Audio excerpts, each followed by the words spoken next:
Hello friend, welcome to my channel. Friend, आज की इस वीडियो में हम सीखेंगे संख्या पद्धति। आप किसी भी कंपटीशन एग्जाम की तैयारी कर रहे हैं या आपने बीआरडी या बीटीसी किया है, UP TET, super TET, C TET, किसी की भी तैयारी कर रहे हैं तो ये वीडियो आपके लिए बहुत ज़्यादा इंपॉर्टेंट होने वाला है। हम पढ़ेंगे इसमें प्राकृतिक संख्याएँ, नेचुरल नंबर। प्राकृतिक संख्या क्या होती हैं? जितनी भी हमारी काउंटिंग होती है, गिनती होती है, एक से लेके इन्फिनेटिव अनंत तक, वो सारी हमारी कैसी संख्याएं होती हैं? प्राकृतिक संख्या।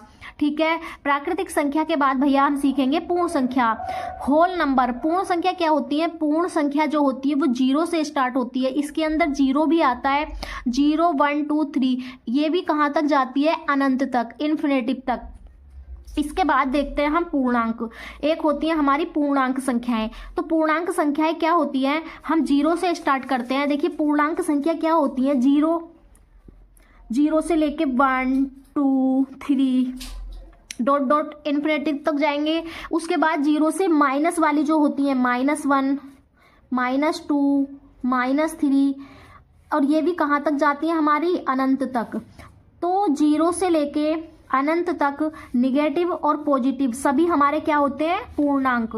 क्या होते हैं वो? हमारे पूर्णांक। लेकिन जो हमारी ये प्लस वाली संख्याएं होती हैं इनको बोलते हैं हम धनात्मक पूर्णांक, और जो हमारी ये माइनस वाली संख्याएं होती हैं इनको क्या बोलते हैं हम? ऋणात्मक पूर्णांक। ऋणात्मक पूर्णांक।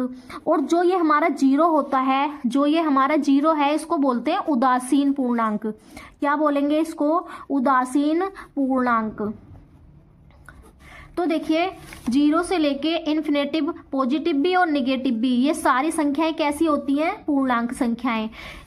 तो इसके बाद देखेंगे हम, अब यहाँ से तीनों के अंदर से हमारे कई क्वेश्चन निकल के आते हैं। क्वेश्चन आता है हमें एग्जाम में कि हाँ बताओ सभी प्राकृतिक संख्याएं पूर्ण संख्या होती हैं? तो हाँ, क्योंकि सभी प्राकृतिक संख्याएं, देखिए प्राकृतिक संख्या 1 से स्टार्ट हो रही है, इन्फिनेटिव तक जा रही है, और पूर्ण संख्या 0 से स्टार्ट हो रही है, इन्फिनेटिव तक जा रही है। लेकिन 1 से लेके ये सारी इसके अंदर आ रही हैं, तो प्रत्येक प्राकृतिक संख्या पूर्ण संख्या हो सकती है, लेकिन प्रत्येक पूर्ण संख्या प्राकृतिक संख्या नहीं होगी। प्रत्येक पूर्ण संख्या प्राकृतिक संख्या नहीं होगी। यहाँ से हमारे कई क्वेश्चन निकल कर आते हैं। एक क्वेश्चन यहाँ से बन जाएगा कि बताइए प्रत्येक पूर्ण संख्या पूर्णांक संख्या होती है? तो हाँ, प्रत्येक पूर्ण संख्या पूर्णांक संख्या होती है, क्योंकि 0 भी आ रहा है इसमें, 1, 2, 3 इन्फिनिटी तक। इसके बाद इन संख्याओं में बहुत ज़्यादा कन्फ्यूजन रहता है। आई होप आपको ये सारी समझ में आई होंगी। इसके बाद देखेंगे हम अभाज्य संख्याएं। अभाज्य संख्याएं क्या होती हैं?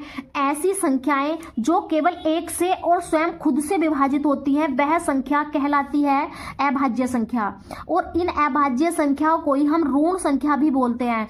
कैसी संख्या भी बोलते हैं? ऋण संख्या। तो देखिए इसमें क्या होता है? वह संख्या जो केवल अपने आप से और किससे?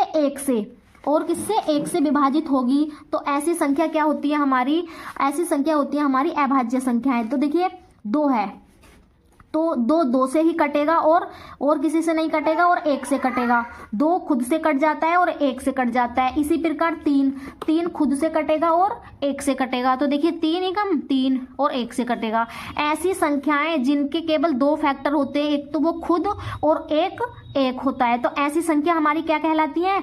अभाज्य संख्याएं। कैसी संख्या कहलाती है? अभाज्य संख्याएं। तो देखिए इसके केवल अधिक से अधिक कितने गुणनखंड होते हैं? 2। इसके अंदर से हमारे कई क्वेश्चन बनकर आते हैं एग्जाम में, और ये छोटे छोटे क्वेश्चन में ही हम गलती कर देते हैं। देखिए अभाज्य संख्या है तो इसके अधिकतम 2 ही गुणनखंड हो सकते हैं, एक तो वो खुद और एक। तो देखिए जैसे 2, 3, 5, 7, 11, 13 है, तो देखिए 2 के भी 2 ही गुणनखंड है, 1 और 2।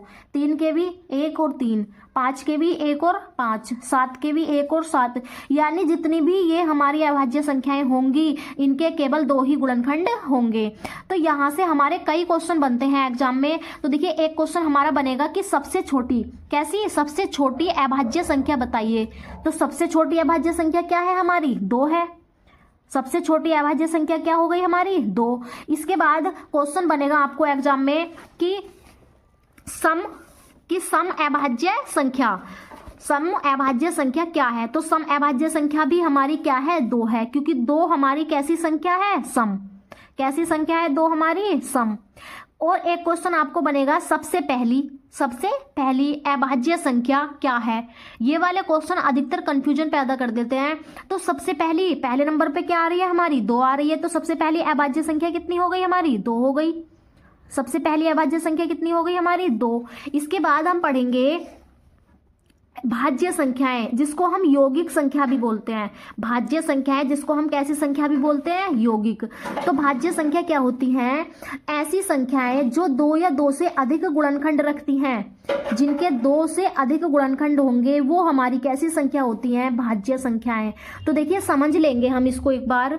तो देखिए जैसे 4 हो गया हमारा, 6 हो गया हमारा। तो देखिए ये 2 से अधिक गुणनखंड होंगे इसके। देखो 4 के गुणनखंड करेंगे हम।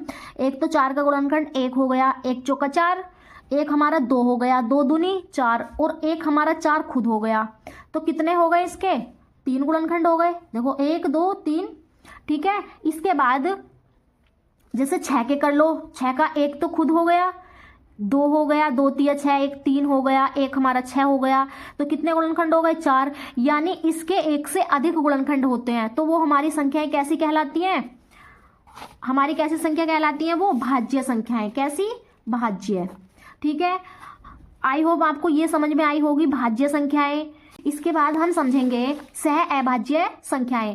सह अभाज्य संख्या क्या होती है पढ़ लेंगे। ऐसी संख्याएं जिनका में से एक हो और कोई भी उनका उभयनिष्ठ गुणनखंड न हो, तो इन संख्याओं को क्या बोलते हैं हम? सह अभाज्य संख्याएं। तो देखिए समझ लेंगे। जैसे मान लिया 4,5 है। कितनी है? 4,5। तो देखिए 4 के गुणनखंड करेंगे हम, 2 दूनी 4, तो एक तो 2 हो जाएगा और एक हमारा 4 हो जाएगा, और इसका कितना रहेगा? 5 ही रहेगा। तो इसका कोई भी, देखो इसमें 2 है, 4 है, 5 है, इसका कोई भी उभयनिष्ठ गुणनखंड नहीं है, लेकिन में से इसका 1 होगा। में से 1 क्यों होगा? क्योंकि 4 भी 1 से कट जाएगा और 5 भी 1 से कट जाएगा। तो इसका में से कितना होता है? 1 होता है। तो ऐसी संख्याएं जिनका में से 1 होता है और उनके अंदर कोई भी उभयनिष्ठ गुणनखंड नहीं होता, तो ऐसी संख्याएं कैसी संख्या होती है? हमारी सह अभाज्य संख्याएं। इसके बाद देखिए एग्जाम्पल में लिखा हुआ है 24 25, इनका भी कोई उभयनिष्ठ गुणनखंड नहीं है। 15 16 इनका नहीं है। 2,3 आदि। इसके बाद हम सीखेंगे जुड़वा अभाज्य संख्या। एक तो हो गई सह अभाज्य संख्या, एक आती है हमारी जुड़वा अभाज्य संख्या। तो देखिए जुड़वा अभाज्य संख्या क्या होती है? ऐसी संख्याएं जिनके बीच में केवल एक भाज्य संख्या होती है। जिनके बीच में केवल एक भाज्य संख्या होती है। जैसे हमने 3 ले लिया और 5 ले लिया, ठीक है, 3 और 5 ले लिया, तो इसके बीच में हमारा कितना आ रहा है? 4 आ रहा है। तो 4 हमारी कैसी संख्या है भैया? 4 हमारी कैसी है? भाज्य संख्या है। तो इसीलिए 3,5 कैसी हो गई? हमारी जुड़वा अभाज्य संख्याएं।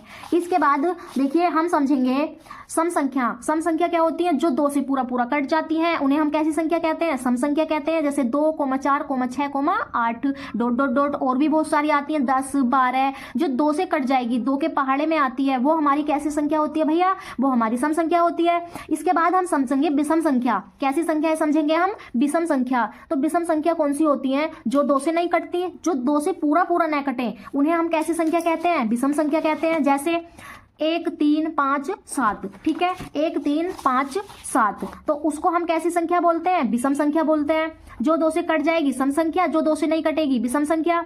ठीक है, आई होप आपको ये समझ में आई होंगी। यहां से भी हमारा क्वेश्चन बन जाता है कि सबसे छोटी सम संख्या क्या है हमारी? तो सबसे छोटी सम संख्या हमारी कितनी है? 2 है। ठीक है, सबसे छोटी सम संख्या हमारी क्या है? 2 है। तो आई होप आपको ये चीजें समझ में आई होंगी। अगर आपको ये समझ में आई हो तो चैनल को प्लीज सब्सक्राइब कर लें। इसके आगे का कॉन्सेप्ट हम आपको अगली वीडियो में समझाएंगे। तब तक के लिए थैंक यू।